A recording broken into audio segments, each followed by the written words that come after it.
madoka chere mabuja tauya ano nhau dzanyasi zuva rochisere mwedzi uno wakubvumbi. Tiri kutanda nokurangaridzana kuti wari kunyoresa vanhu mapepa okuzvahwa pabodzi nokupa vanhu zvitupa wari papuraimari yopachibeta nopapuraimari yopamakora nopapuraimari yopamatedza endai konyoresa zviite zviri nani ikweyo. Nyasi pachedu wadoka wakaita kugara matunduru wanhu ZEC wachiwaratidza pachena kuti wari kubuita ukama nomasoja. Izvi kwai zvinobvumirwa bapa bumbiro romutemo rinoreketa kuti masoja anofanira kunge aribe kwaakarerekera. Wagobudisa pachena kuti wari kunadzira dandemutande reZEC masoja achishandisa kambani yoAfricom aidi pakaita kunyangarirwa chaipo. Hino tichaona kuti zvichapera sei. Iwo ZEC waribe chawakona kupindura ipapa. Bato roCCC ragotiro magweta aro ari kuita kunadzira kubhambo chairo ronyaya dzavanoendesa kudare dzimhosva kuti ZEC ibatiwe nomhosva. Ticharingitsa kuti zvichaburika zvarini nokutoti wazhinji waita kumirira ipapa, asi kwai kumirirako ndo kunoita kuti zviite zviri nani, wanhu warambe wakaita kumirira.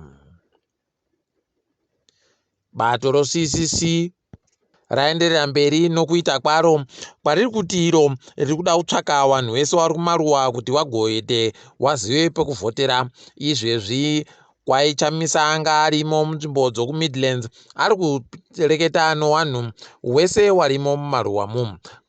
Mapikicha aburika wanhu vakaita kuita kuzara nzvimbo dzavanga varidzo. Aiwa zviri kutoita kunakidza. Unotoonapo kare kuti kana zvikaramba zvakadari aiwa zvinoita kuti wanhu vaite zviri nani. Ticharamba hedu takaringa kuti zvinoramba zvakadandochere.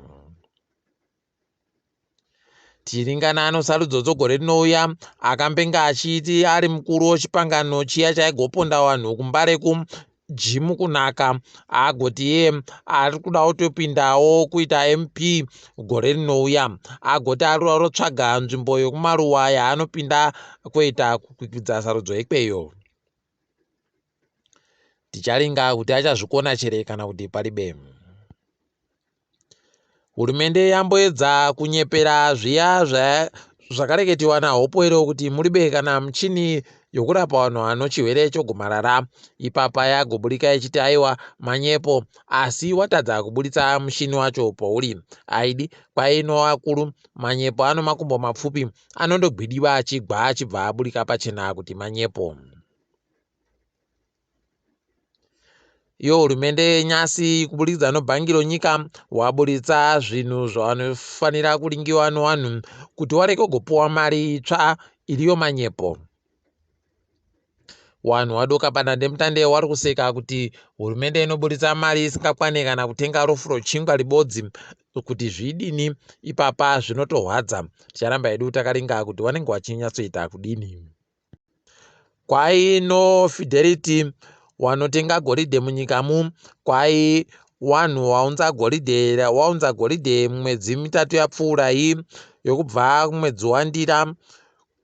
Waunza goridhe rinosvika makirogiramu zviuru zvinomwe nomazana matanhatu ano makumi mapfumbamwe noshanu, pachirungu 7695 kgs. Aiwa tinozvirwera manja.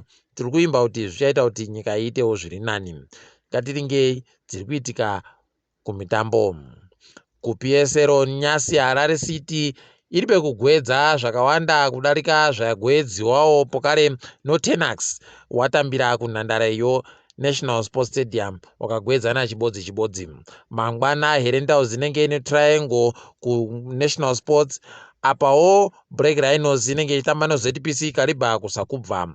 Ngezi Platinum kwai inenge iri kutamba noDimbare kuBaobab.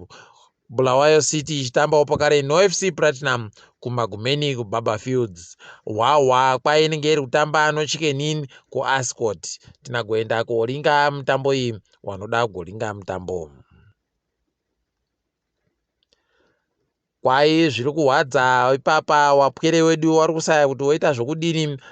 Chikoro chofundo yepamusoro choChiNhoyi kwai chakwidza mari yofundo kubva pazviuru 50 zviuru anosere kusvikira pazviuru 80 idi pakaita kunyangariwa chaipo. Ipapa wazhinji wachatoita kurwadziwa nokuti kana zviri kudari kutoreva kuti munhu mubodzi akuda madhora anopfuura 400 chaiwo pakotoro ibodzi yokuti aende kuchikoro chofundo yepamusoro. Pakaita kunyangariwa, wazhinji wachazvikona baizvi.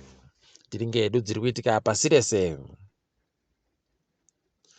Mhuri yaElvis Nyati yabisiwa nzvimbo yeDeep Sleuth wakaisiwa nzvimbo iri nani yokuti wagare wakachengeteka. Izvi zvafadza wazhinji, asi nhau yokuramba vanhu vachinetsana iyi iri kuramba ichindoitika. Ipapa nyasi magurukota zvinoitika munyika yeSouth Africa radokerera ririko kuDeep Sleuth ko kuwangongo vachiti vari kuita musangano newagari weikweyo. Aidi pakaita kunyangariwa. Mapurisawo nokoko anga ari nyasi achindobvunza munhu wese kuti kagonokono kanonzi ino chirudzi cheikweyo. Wamwe wagobvunziwa kuti kasiyanwa kanonzi ino chirudzi cheikweyo, wachida kundoti wabate vanhu vasiri veikweyo. Aidi pakaita kunyangariwa chaipo. Hurumende yemuSouth Africa yagoisiwa pakona nonyaya yekuti iribe kuvhota nozuro pagobisiwa nyika yoRussia paHuman Rights Commission. Aidi pakaita kunyangara. Heno kuti wachazvikona chere wachiti charamba hedu takandoringa. Apa Smith anzi kwaya achagodiwa kuti agopinde kunenge uchitiwa mbairo yoma-Oscar kwemakore 10 chaiwo. Heno kuti achazvibvuma chere kana kuti achaita sei ticharamba hedu takaringa. Kwai kunyira agoita Chris Rock ndokwaita kuti arambidziwe kupinda zvachose kudari. Kwai kuno ndege yagwa kuCosta Rica panhandare yoSanta Maria zvabva zvatoita kuti nhandare iyi ipfikiwe. Aidi paribe chisvinu, asi tiri kutenda kuti paribe wakuwara kana kuti zviribe zvinhu zvanyanya kupwanyika zvakawanda. Ndege inge iri ndege yoDHL, asi kwai yagotsvedza ikatadza kumira zvakanaka panhandarepo. Heno kuti zvichapera mushechere. Takadaro zvedu mabi angu, kwanyasi tagumira pano. Ndini wenyu Mhanduwe WeNhau.